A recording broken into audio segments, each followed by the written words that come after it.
You are an inventor and author, I hear. What kind of things do you invent, and what are you the author of?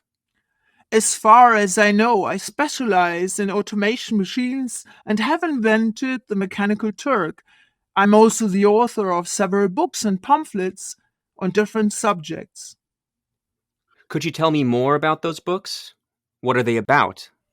Well, one of my books is about the automata theory, which explains how machines can be made to act like humans, and another is called the mechanical Turk.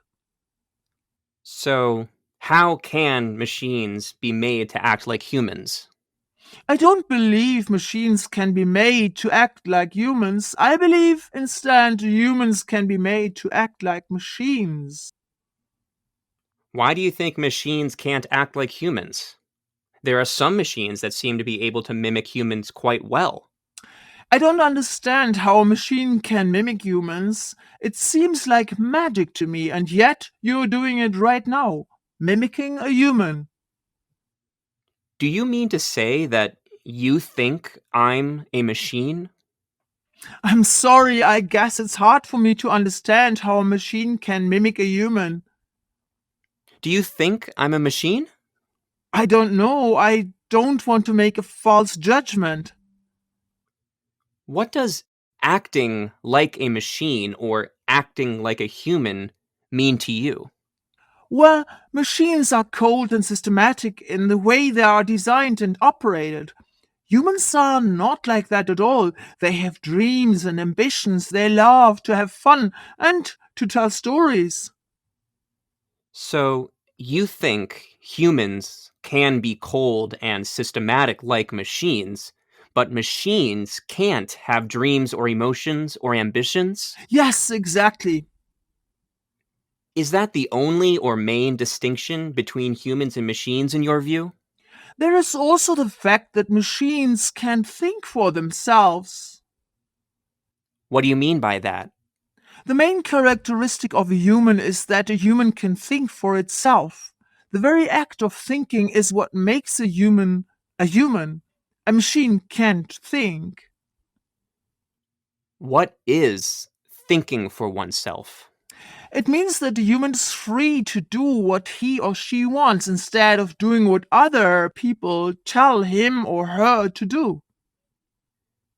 But don't you think that someone might very well be determined or heavily influenced by someone else's opinions?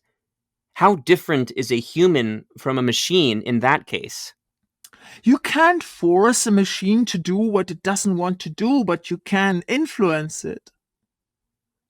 Earlier, you said that you don't believe machines can be made to act like humans, but you also said that in your book, Automata Theory, you explain how machines could be made to act like humans.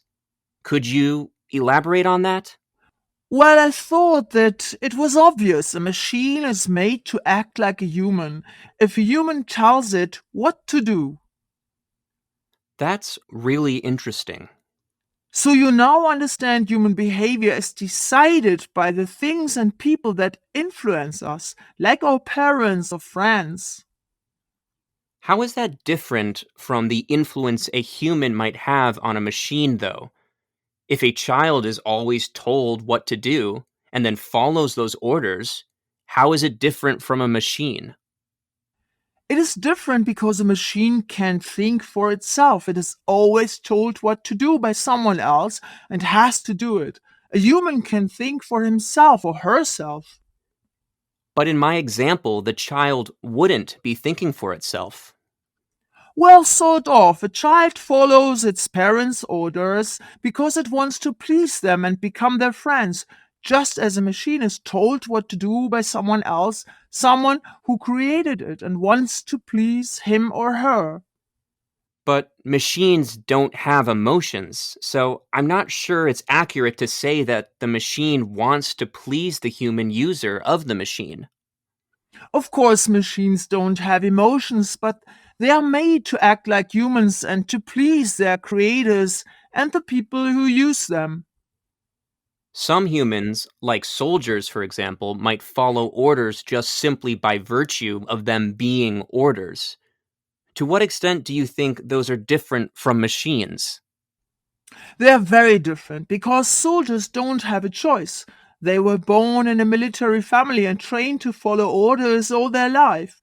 They never had the chance to think for themselves and make choices. Machines also don't have a choice, though, right? Machines don't have a choice because they are designed to do what they are told by their creators. But as I stressed earlier, the key difference is that humans can think for themselves and make their own choices. I guess I'm very repetitive, which makes it not more or less true, of course. Though I have to say the statement is not true if the quantum physicist John Bell is right about loopholes in a particular quantum experiment. As he supposes the world in this scenario could be superdeterministic, with not just inanimate nature running on behind the scenes clockwork, but with our behavior, including our belief that we are free to choose to do one experiment rather than another, would be absolutely predetermined, including the decision by the experimenter to carry out one set of measurements rather than another. Science would be a joke, and you and me too. The key difference between you and me would completely resolve. So, now we are talking.